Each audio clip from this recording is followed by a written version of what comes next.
Hello everyone and welcome to a special edition of the Twine for March Madness. I am joined by our guys from Simple Question. Got Scott, got Matt here. We're going to be talking about the NCAA tournament, make some of our picks in the region. Let's do it. We'll start right now in the West region. Scott, I know that you're a big Gonzaga guy. Yep. Tell me about those Zags. You're right. I am all in on the Zags this year. I like the Zags to come out of this very tough West region. Obviously, Drew Timme, Chet Holmgren are both Wooden Award finalists.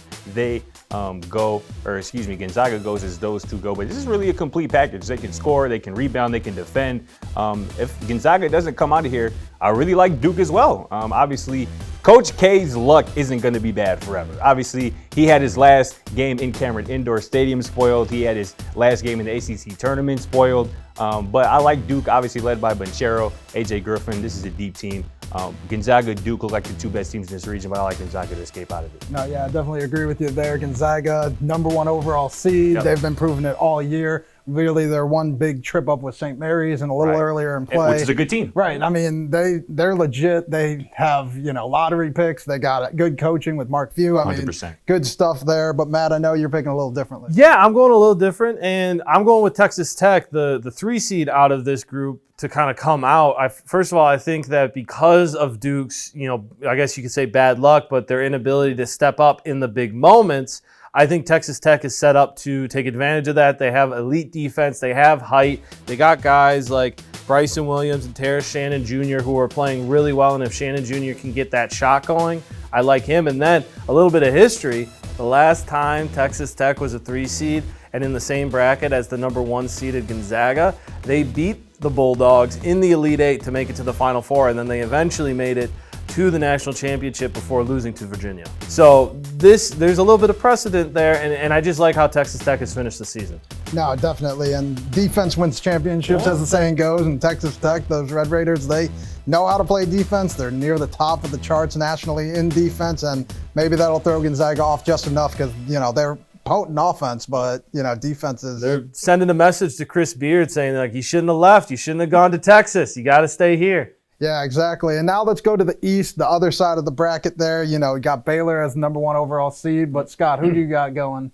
You mentioned it. This is the most stacked region to me. This East region is obviously loaded, led by Baylor, who has the #1 seed. I actually like UCLA, the 4 seed, to come out of this region. They obviously have the experience of being in the Final Four last season, led by Johnny Juzang, Jamie Jaquez, Tiger Campbell running the point. So I like this team a lot, and I expect them to come out of this region. If they don't, Kentucky looks like a team that could also do it. I expect these two teams to meet in that Elite Eight to decide who goes to the Final Four. Kentucky, I said it all year, I think this is probably the deepest team in the country. Not only do they have depth, they have arguably the National Player of the Year in Oscar Tshiebwe, so they have it all. But I like UCLA, I like Kentucky, I like the Bruins to get out of this very tough region. No, I definitely agree with you. And actually, I'm going with Kentucky coming out of the region. They're just, they're so strong. You mentioned Oscar Tshiebwe. I love Ty Washington, too. He's one of my favorite players. Ty, Oscar gives you so many more chances for other second chance points and things like that. That's a really tough combination to get through. 100%. If obviously them being the 2 seed, I'm more worried about the Baylor Bears being that team that might knock them out. There's just so much depth on that team. You got Scott Drew. It's going to be tough, but Baylor definitely is a good pick for the #1. What about you, Matt? Yeah, I like Kentucky, and then I have them losing to, I think it would be Baylor if you're going to have another team to go against. I like Kentucky, just like Scott said. They're very deep. I like Kellen Grady as a 3-point option for that team. Just all around, this feels like a year where Kentucky has that skill and the ability and the depth to make a deep run. Yeah, definitely understand that. And let's head to the South a little bit. Talking about Arizona as the #1 overall seed. There are a lot of good competitive teams in this region. You got Houston, you got Illinois, you got a number of teams in there. Where are you going with the South here? Yeah, I think might be a surprise here, but I really like Tennessee to represent this region in the Final Four. They are one of the best teams defensively in the country, efficiency-wise. Obviously, Kennedy Chandler, the freshman, is a name to watch. I think he's their best player. I think when they need a bucket down late, that's who they're going to go to. I like Arizona as well. Obviously, they're the #1 seed in that region.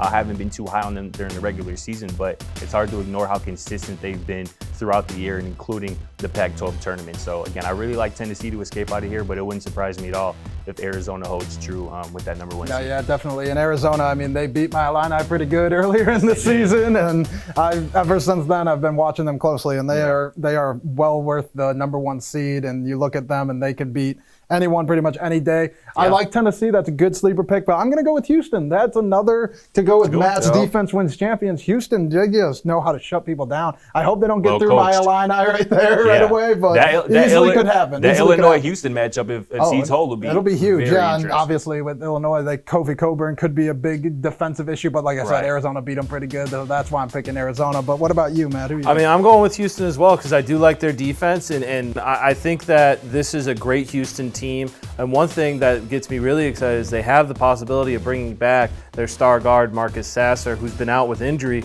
but he might make a comeback. Kelvin Sampson has been an absolutely amazing coach. You talk about a Houston team that went out, made it to the Final Four last year, and then just dominated the conference, and then had a defining win over Memphis in the conference championship game. I like Houston. I like how they're playing, and give me them coming out of this bracket.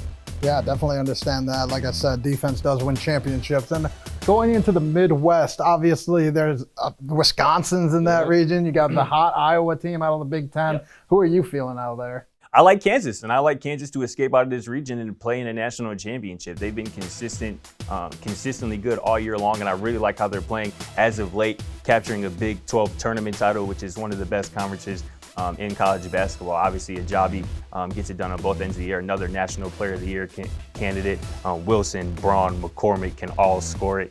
In terms of another team, you mentioned at the top, Logan, it's Wisconsin, who wouldn't surprise me. I think Wisconsin and Kansas end up meeting up in the Elite Eight. I love Johnny Davis. I've been talking about him since December, I want to say, and he's been improving his game, and we've seen it game after game now. When the Badgers need a bucket late, that's who they go to, and more times than not, Johnny Davis comes through. So I like Kansas a lot. I really like the Badgers as well, but if I had to pick, I think Kansas makes the Final Four out of this region. Yeah, I definitely understand that. And, you and all of Wisconsin are talking about Johnny Davis, almost all the entire nation, right? Yeah. So I definitely understand the Wisconsin love. I'm going to go with Auburn. They're a little battle-tested. The SEC is such a strong conference. We talked about them beating Kentucky. Yep. They have shown that they can play with the big dogs in there. They have a lottery pick. So, yes, they do. It's going to be, Jabari Smith. So, that guy. It is going to be, I think that they'll hold up just enough. My biggest worry is Wisconsin, though. Yeah. Johnny Davis is just one part of it. They really slow down the tempo. They really slow down the pace. And Auburn just does not have that offensive efficiency. Good defense. But offense, I don't know if they can do it with. So you trust Auburn to be able to slow things down and play Wisconsin? I think they'll be able to score and make it work just enough and really keep Johnny Davis locked in with Jabari Smith. I really think that's what's going to go. But Wisconsin does scare me. What about you, Matt? I still think that Kansas is probably going to be the one, at least the main 1 seed that you can expect to see in the Final Four out of all of these different brackets. I think they have the easiest road, I guess you could say. It's still very hard because you have, like you said, the Iowa team with Keegan Murray playing absolutely unbelievable. You have Auburn, you have Wisconsin. I will say I like Wisconsin. If it's not Kansas, I think it's going to be Wisconsin, not just because Johnny Davis, but the rest of that team you've seen improvement from. Tyler Wall is now a guy that you can, if you need a bucket, just pass it, get it down to him in the post, and he will work his magic. Chucky Hepburn has really become the floor general for this Badgers team. You've seen that improvement. They've played in tight games. They know how to play in a bad game, you could say, or have a bad win. And that is exactly what you need in March when it's do or die. Oh, yeah, and Hepburn knows how to get those game winners, too, and we know how important those are come March. So, yeah, obviously, these guys will have a lot of hard games going forward. We're picking a lot of these top dogs to represent these regions. But what about an underdog? Who's a double-digit seed that might give some of these high-seed teams trouble? What about you, Scott? Yeah, I'm looking at the West region, the 12 seed out there, New Mexico State. They draw UConn, who's a 5 seed in the first round. I like New Mexico State to beat UConn and their second round matchup and get to the Sweet 16. They have a big backcourt in terms of size with Teddy Allen, Sir-Jabari Rice, which is a cool name. That backcourt is combining to average 31 points per game for New Mexico State. This team hasn't lost by more than 4 points in nearly 2 months. So they are playing hot heading into the tournament. They also beat Davidson, probably their best one of the season, by double digits. Davidson is obviously a tournament team, one of the field of 64. So I like New Mexico State to not only win a first-round game, but maybe get to the Sweet 16. Oh, yeah, that's a great pick, too.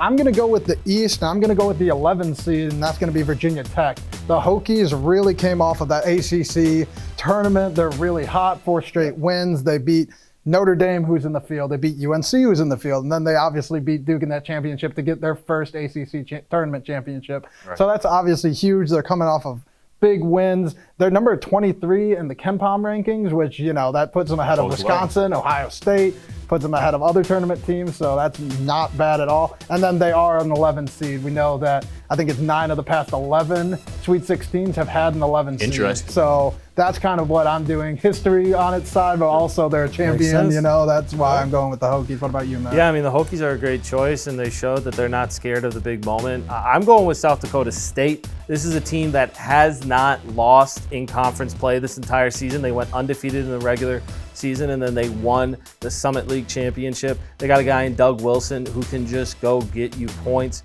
And they're playing against a Providence team that, looked all right for most of the season. They won the Big East, but then they struggled in the Big East tournament. They got blown out by Creighton. And this feels to me, a 4 versus a 13. This feels like one of those matchups that could be one of the bigger upsets in March. Yeah, definitely. And maybe not a double-digit seed to watch out for, but the Murray State Racers, only 2 losses the entire season. They would probably have to play Kentucky if they win, because Kentucky's one of those teams, but we just don't know what they can do against this top-level competition. So that'll be a fun one for sure. But that'll do it for us here at the Twine. Obviously, thank you to the Simple Question guys, Scott and Matt, for coming in. Enjoy March Madness. Enjoy filling out those brackets. Enjoy all the upsets that I'm sure will happen. These will probably not even end up being the right picks. So have a good one, everybody, and we'll see you next week.